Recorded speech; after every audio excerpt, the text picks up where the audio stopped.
جنوبی ہندوستان کی ریاست کرناٹک کے شمال میں واقع تاریخی شہر گلبرگہ کو کون نہیں جانتا۔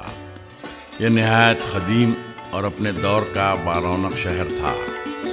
گلبرگہ کا شمار دکن کے بڑے بڑے اضلاع میں ہوتا تھا۔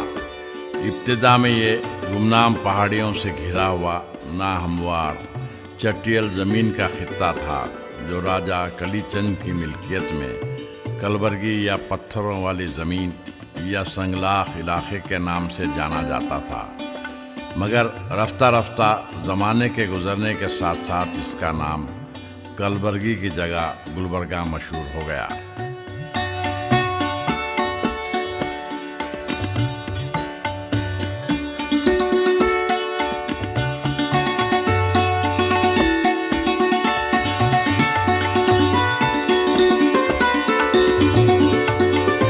گلبرگہ اپنے قیام کے عہد سے ہی علم و ادب اور تہذیب و تمدن کا گہوارہ رہا ہے۔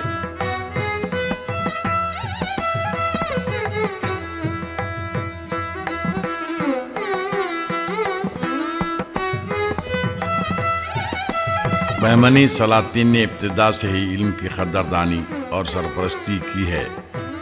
سلاطین بہمنیہ کے درباروں میں ممتاز عالموں، دانشوروں، مفکروں، ادیبوں اور شاعروں کے علاوہ اس وقت کے صوفیاء کرام جمع تھے۔ اس طرح گلبرگہ سارے ہندوستان کے لیے اہل علم و ادب کا گہوارہ بن کر قابل رشک رہا، جسے اردو کے اولین نثر نگار، شاعر، تاجدار تصوف سلطان القلم حضرت خواجہ بندہ نواز رحمۃ اللہ علیہ نے سراپا بہار بنا دیا۔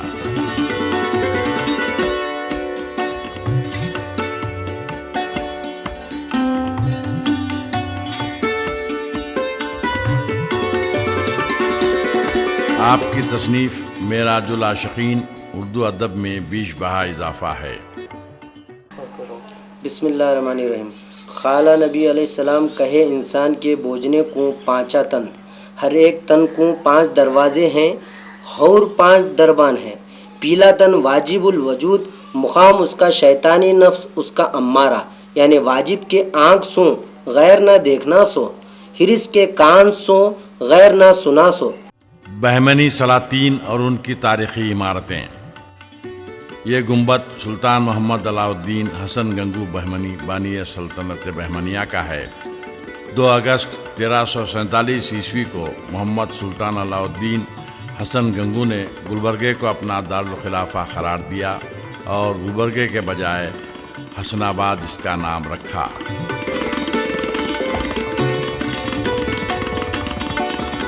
قلعہ گلبرگہ کی تعمیر تاریخی واقعات کے لحاظ سے سن مسیح سے 400 سال پیشتر کی ہے، جس کو اب 2500 برس ہونے کو آتے ہیں۔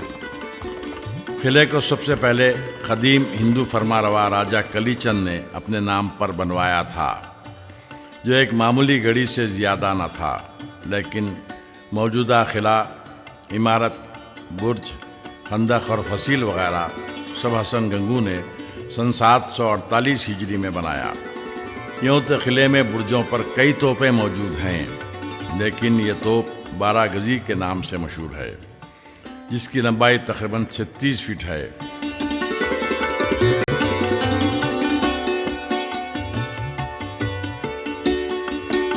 اور یہ توپ، جسے شاہی توپ کہا جاتا ہے، ان دونوں توپوں پر فارسی تحریریں کندہ ہیں۔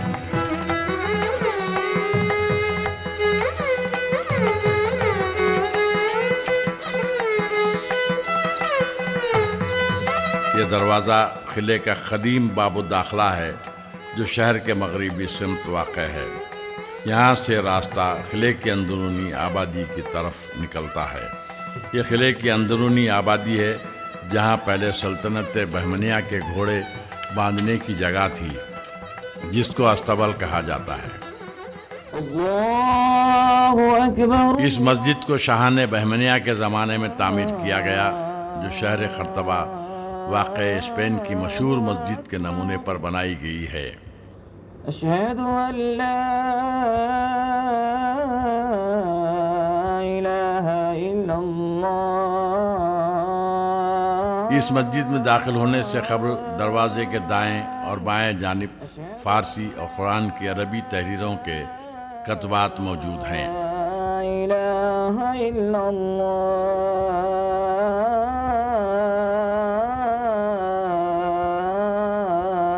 اس مسجد کا بڑا برج جس کے نیچے محراب و منبر ہیں 75 فٹ بلند ہے۔ محمد رسول اللہ۔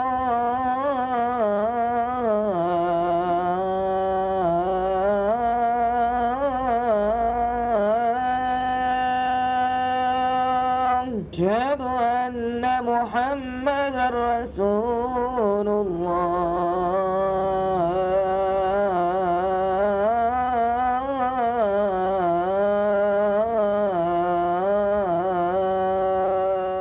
اس مسجد کی چھت پر 111 چھوٹے چھوٹے گنبد اور نہایت خوبصورت محرابیں ہیں۔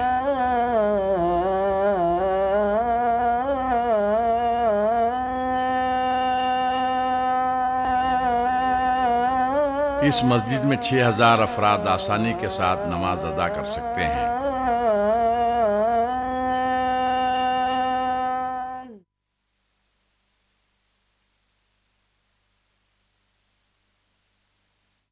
عرصے دراز سے جمعہ اور عیدین کے علاوہ 5 وقت کی نمازیں بھی یہاں ادا کی جا رہی ہیں۔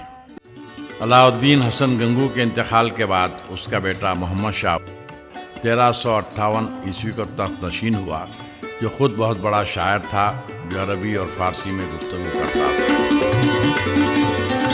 یہ گنبدیں بالحاظ رفعت عظمت دکن کی منتخب عمارات میں سے ہیں۔ ایک ہی سلسلے میں 7 گنبدیں شہر گلبرگہ کے مشرق میں قلعے سے 1 میل کے فاصلے پر واقع ہیں۔ ان گنبدوں کے نیچے بہمنی سلاطین کے علاوہ ان کی بیگمات بھی آسودہ خاک ہیں۔ یہ گنبد اسلامی فن تعمیر کا اعلیٰ نمونہ ہیں، جس کی بنا پر قیاس کیا جاتا ہے کہ فیروز شاہ بہمنی اسی گنبد میں دفن ہوگا۔ فیروز شاہ بہمنی سن 1397 عیسوی کو تخت نشین ہوا تھا۔ ہندوستان کے حکمرانوں میں فیروز شاہ بہمنی کا شمار فاضل ترین بادشاہوں میں ہوتا ہے۔ علم اور فنون کے ہر شعبے سے اس کو کافی دلچسپی تھی۔ فیروز شاہ بہمنی نے شہر گلبرگہ سے 27 کلومیٹر دور دریائے بھیما کے کنارے اپنے نام پر فیروز آباد نامی قصبہ آباد کیا، جہاں اس نے قلعے کے علاوہ اپنی کئی بیگمات کے لیے محلات بنوائے تھے۔ ان تعمیرات کے کھنڈر آج بھی موجود ہیں۔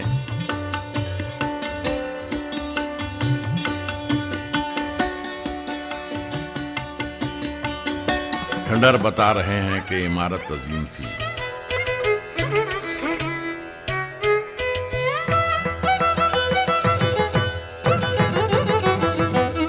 حضرت خواجہ بندہ نواز کی علمی و ادبی خدمات۔ یہ گنبد مخدوم قطب الاقطاب سید محمد حسینی گیسو دراز بندہ نواز رحمۃ اللہ علیہ کی ہے۔ آپ فیروز شاہ بہمنی کے دور میں سن 804 ہجری کو گلبرگہ تشریف لائے۔ آپ 22 سال تک گلبرگہ شریف میں مسند رشد و ہدایت پر متمکن رہے اور 105 سال 4 ماہ 12 دن کی عمر شریف پا کر 16 ذی-القعدہ سن 825 ہجری میں وصال فرمایا۔ 1422 عیسوی اور 825 ہجری میں آپ کا وصال ہوا، اور آپ اپنی ساری زندگی خدمت خلق، علمی اور ادبی خدمات میں صرف فرمائے۔ آپ دلی میں 44 برس حضرت خواجہ نصیر الدین چراغ دلی کے جانشین کی حیثیت سے ان کی مسند خانقاہ پر تشریف فرما رہے، اور 80 برس کی عمر میں اورنگ آباد سے ہوتے ہوئے گلبرگہ تشریف آئے۔ آپ کی آمد سے گلبرگہ کی لسانی، ادبی، روحانی، مذہبی اور تہذیبی زندگی کو جلا ملی۔ حضرت خواجہ بندہ نواز اور آپ کے خانوادے کے بزرگوں نے مذہبی تعلیمات کے ذریعے شہر گلبرگہ کو رونق بخشی۔ آپ فارسی، عربی اور دکنی اردو کے علاوہ دیگر علوم کے ماہر تھے۔ خواجہ بندہ نواز کو اردو کے اولین مصنف کی حیثیت سے آپ کا تذکرہ کیا جاتا ہے، لیکن آج بھی قابل تحقیق ہے، کیونکہ جناب ڈاکٹر عبدالحق بابا اردو شاید پہلے محقق تھے جنہوں نے خواجہ بندہ نواز سے منسوب معراج العاشقین پر تحقیق کی تھی، اور انہوں نے کہا تھا کہ یہ سب سے اولین کتاب ہے اردو میں۔ لیکن آج اور بھی محققین بعض کا خیال ہے کہ آپ نہیں بلکہ آپ کے بعد کے بیجاپور کے بعض صوفی حضرات اس کے پہلے نثر نگار ہیں، لیکن ابھی قابل تحقیق ہے۔ آپ سے منسوب تقریباً 104 کتابیں ہیں، اور بعض تصانیف میں 125 اور 115 بھی کہا گیا ہے، لیکن آپ کی سوانح عمری میں تقریباً 44 کتابوں کے نام ملتے ہیں۔ آپ سے منسوب جو مشہور دکنی شعر ہے دکنی زبان میں، وہ میں آپ کے سامنے پیش کرتا ہوں۔ ربائی ہے: پانی میں نمک ڈال بساں دیکھنا اسے، جب گھل گیا نمک تو نمک بولنا کسے، یوں گھولے خودی اپنی خدا ساتھ مصطفیٰ، جب گھل گئی خودی تو خدا بولنا کسے۔ 180 سال حکومت کرنے کے بعد بالآخر 934 ہجری کو سلطنت بہمنیہ کا خاتمہ ہوا اور قلعہ گلبرگہ مملکت عادل شاہی کے قبضے میں آ گیا۔ سلاطین عادل شاہی کی تاریخی عمارتیں: ابو المظفر یوسف علی عادل شاہ نے مملکت عادل شاہی کی بنیاد ڈالی اور خود 1489 کو تخت نشین ہوا۔ یہ عالی شان کمان دراصل حضرت خواجہ بندہ نواز کا سابقہ باب الداخلہ ہے، جس کو افضل خان سپہ سالار سلطنت عادل شاہی نے تعمیر کروایا تھا۔ اس کمان کی اونچائی 120 فٹ ہے، جو 20 فٹ کی 5 چھوٹی چھوٹی کمانوں پر مشتمل ہے، جو عادل شاہی فن تعمیر کا اعلیٰ نمونہ ہے۔ یہ عمارت قدیم کتب خانے کی ہے۔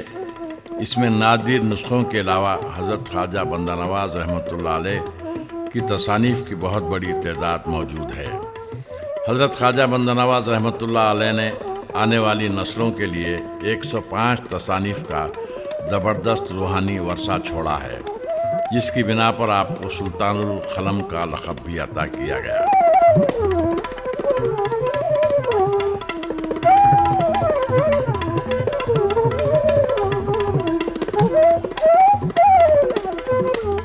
یہ باب الداخلہ منفرد طرز تعمیر کا حامل ہے۔ آپ ملاحظہ فرمائیں کہ یہ کتنا بلند و بالا ہے۔ سجادگان خدمت صندل مالی اور دیگر مراسم کے انجام دہی کو روانگی سے قبل یہیں سے لباس خواجگی زیب تن فرماتے ہیں۔ اس عمارت کو سلطان یوسف علی عادل شاہ نے تعمیر کروایا تھا۔ حضرت خواجہ بندہ نواز کے بعد میں بیجاپور بہت بڑا مرکز بنا، جہاں شاہ میراجی شمس الشاق، برہان الدین جانم اور امین الدین علی اور دوسروں نے دکنی زبان کو اپنی تعلیمات کو پھیلانے کے لیے، متصوفانہ تعلیمات کو پھیلانے کے لیے دکنی زبان کو استعمال کیا۔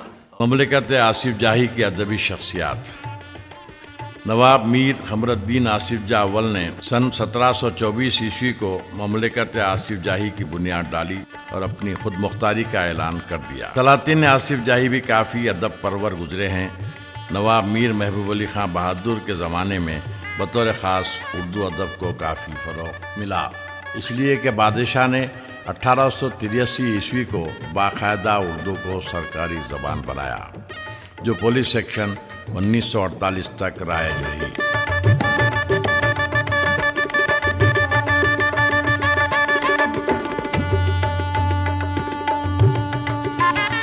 مملکت آصفیہ کے چند اہم شعراء میں نیاز گلبرگوی، فضل گلبرگوی، شور عابدی وغیرہ ہیں، جن کا زمانہ 1940 سے 1950 تک کا ہے، جبکہ 1950 کے بعد کے اہم شعراء سرور مرزائی، مختار ہاشمی اور دکنی ادب کے عظیم شاعر سلیمان خطیب وغیرہ ہیں۔ موجودہ دور کے شورا عدبا میں حمید الباس، راہ قریشی، اکرام باغ، محب کوثر، حمید سہروردی، خالد سعید، صغرا عالم اور کوثر پروین اپنے قلم کے ذریعے اردو ادب کی خدمات انجام دے رہے ہیں۔ گلبرگہ علم و ادب کا گہوارہ بھی اس لیے ہے کہ یہاں علم و ادب کی آبیاری کے ساتھ ساتھ تربیت بھی برابر ہوتی رہی ہے۔ ماضی میں ہم دیکھیں گے تو 2 ادارے ایسے تھے جو یہاں کے طلباء و طالبات کو کافی ان کی صلاحیتوں کو بھرپور انتظام کیا گیا تھا کہ ان میں کتنی صلاحیتیں ابھاری جائیں، جس میں طیب انصاری صاحب اور وہاب اندیب 2 ایسے مرکز تھے ان لوگوں کے۔ وہاب صاحب انجمن ترقی اردو کے تحت طلباء میں وہ صلاحیتوں کو اجاگر کرتے، اور طیب انصاری صاحب سینٹرل ہال گورنمنٹ کالج جو آج وہاں وہ بلڈنگ ٹوٹ چکی ہے، لیکن وہاں کی یادیں جو وابستہ ہیں وہاں سے کئی طلباء و طالبات کو ادب سے جوڑ دیا تھا، جس میں کئی نام ہیں۔ فاروق نشتر خود اسی سینٹرل ہال کی پیداوار ہیں جنہوں نے آج مزاح میں ایک اچھا نام کیا ہے، اور ایسے کئی نام یہاں سے جڑے ہوئے ہیں گلبرگہ سے۔ لیکن یہ صلاحیتیں آج بھی موجود ہیں ہمارے پاس، جو وہاں انجمن ترقی اردو ایک ایسا ادارہ ہے جو آج بھی نہ صرف انجمن کے تحت ادبی نشستیں ہوتے ہیں، مشاعرہ ہوتے ہیں، بلکہ طلباء کے لیے بھی کئی کام کیے جاتے ہیں، اور کئی ایسے بزم ہیں جیسے بزم اردو ہے، ذہن جدید ہے، کافی بزمیں ہیں یہاں پر۔ NSPL کے تحت بھی گلبرگہ میں 2 ادارے چلتے ہیں، 2 کمپیوٹر سینٹر، جو ایک حلیمہ کمپیوٹر سینٹر اور دوسرا خود انجمن ترقی اردو کے ہاں چلتا ہے۔ اسی کے ساتھ ساتھ گلبرگہ کے ہر کالج میں بھی طلباء کے لیے کم از کم ایک اردو ہفتے کا ایسا موقع مقرر ہے جہاں پر طلباء میں اردو ادب سے وابستہ صلاحیتوں کو ابھارا جائے، ان کی تخلیقی صلاحیتوں کو ابھارا جائے، ان کے اندر موجود وہ جو ایک ادب شناسی ہے اس کی طرف زیادہ توجہ دی جاتی ہے۔ بہمنی دور سے ہی شعر و ادب کا گہوارہ رہا ہے۔ خاص طور سے حضرت خواجہ بندہ نواز بہمنی دور میں فیروز شاہ کے زمانے میں آپ گلبرگہ تشریف لائے، اور آپ سے 105 رسالے دکنی اور فارسی میں منسوب ہیں۔ خود 600 سال کے عرصے میں میں نے پہلی بار حضرت خواجہ بندہ نواز کی سوانح حیات کو منظوم کیا ہے، جو 102 اشعار پہ مشتمل ہے۔ ویسے گلبرگہ جب صوبہ تھا ریاست حیدرآباد میں، تو اس وقت یہاں سرکاری عہدیدار جو بیرونی ریاست سے تشریف لائے تھے، خاص طور سے شمالی ہندوستان سے، جس میں مرزا فرت اللہ بیگ، سجاد مرزا اور دوسرے حضرات نے اردو کے ترقی و ترویج کے لیے، یہاں اس کی اشاعت کے لیے بہت سارا کام کیا، اور انہی کے اثرات تھے کہ یہاں گلبرگے کے شعراء بھی کافی شعراء پیدا ہوئے اس دور میں۔ گلبرگے میں اردو صحافت۔ آزادی کے بعد شہر گلبرگہ میں جہاں شعراء ادبا نے اپنے فن کا لوہا منوایا ہے، وہیں اردو صحافتی میدان میں بھی بہت سارے شہسواروں نے اپنی گراں قدر خدمات انجام دی ہیں۔ آزادی سے تاحال 25 سے زائد اردو ماہنامے، سالانہ، 15 روزہ، ہفت روزہ کے علاوہ کئی روزنامے شائع ہوتے رہے ہیں۔ آزادی کے بعد گلبرگہ میں اردو کا پہلا ماہنامہ گلبرگ ہے، جو حسام الدین اور اکرام صاحبائی کے زیر ادارت 1955 میں شائع ہوا کرتا تھا۔ اردو کا اولین روزنامہ سلامتی ہے، جو 1970 سے حکیم شاکر کی ادارت میں شائع ہوتا آ رہا ہے۔ اردو کا اولین رنگین روزنامہ سالار دکن ہے، جس کو عارف حسین نے اپنی ادارت میں 2003 میں جاری کیا تھا۔